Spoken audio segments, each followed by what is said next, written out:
हरितालिका. भाद्रपद शुद्ध तृतीया हा हरितालिका पूजनाचा दिवस. अनेक कुमारिका आपणास उत्तम पती लाभावा म्हणून हे व्रत करतात. तसेच अनेक स्त्रिया लग्नानंतरही हाच पती लाभावा म्हणून हे व्रत करतात. पार्वतीने हरितालिका व्रत आचरून कठोर तपश्चर्या केली आणि शंकरांची प्राप्ती करून घेतली. त्याची आठवण म्हणून व मनासारखा पती लाभावा म्हणून हे व्रत करण्यात येते.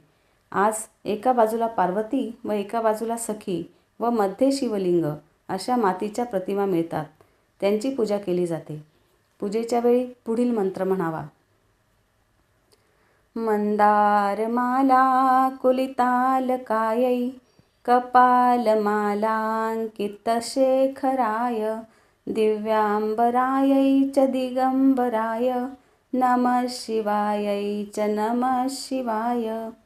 हरितालिकेची कहाणी. एके दिवशी शंकर पार्वती कैलास पर्वतावर बसली होती. पार्वतीनं शंकराला विचारलं, महाराज, सर्व व्रतात चांगलं व्रत कोणतं? श्रम थोडे, फळ पुष्कळ असं एखादं व्रत असेल तर मला सांगा, आणि मी कोणत्या पुण्याईनं तुमच्या आपल्या पदरी पडले हेही मला सांगा.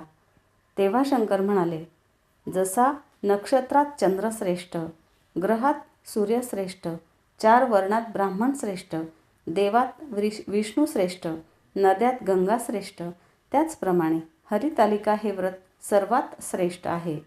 ते तुला सांगतो. तेच तू पूर्वजन्मी हिमालय पर्वतावर केलंस आणि त्याच पुण्यानं तू मला प्राप्त झालीस. हे व्रत भाद्रपद महिन्यातल्या पहिल्या तृतीयेला करावं. तू लहानपणी मी तुला प्राप्त व्हावं म्हणून मोठं तप केलंस. 64 वर्षे तर झाडाची पिकलेली पानं खाऊन होतीस. तुझे श्रम पाहून तुझ्या वडिलांना अशी कन्या कोणास द्यावी अशी चिंता पडली. इतक्यात नारद मुनी आले. त्यांची पूजा केली व येण्याचं कारण विचारलं.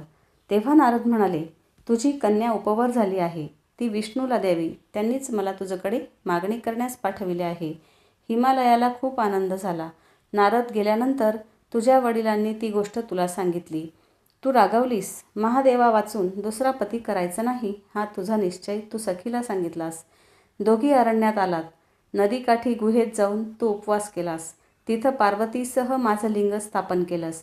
त्याची मनोभावे पूजा केलीस. भाद्रपद शुद्ध तृतीयेचा तो दिवस होता. रात्री जागरण केलंस. त्या पुण्याईने इथले माझे आसन हलले. नंतर मी तिथे आलो. तुला दर्शन दिले. वर मागण्यास सांगितले.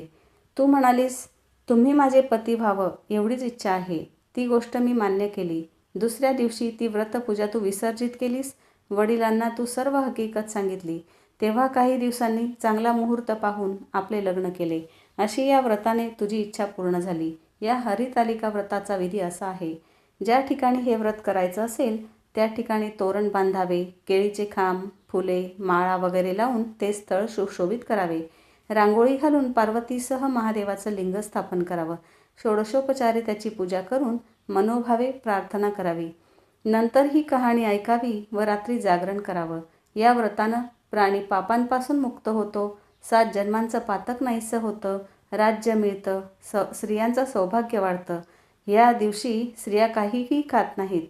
कहाणी ऐकल्यावर सुवासिनींना यथाशक्ती वाण द्यावं. दुसऱ्या दिवशी उत्तरपूजा करून व्रताचं विसर्जन करावं. ही 60 उत्तराची कहाणी 5 उत्तरी देवा ब्राह्मणांचे द्वारी गायीचे गोठी पिंपळाच्या पारी सुफळ संपूर्ण.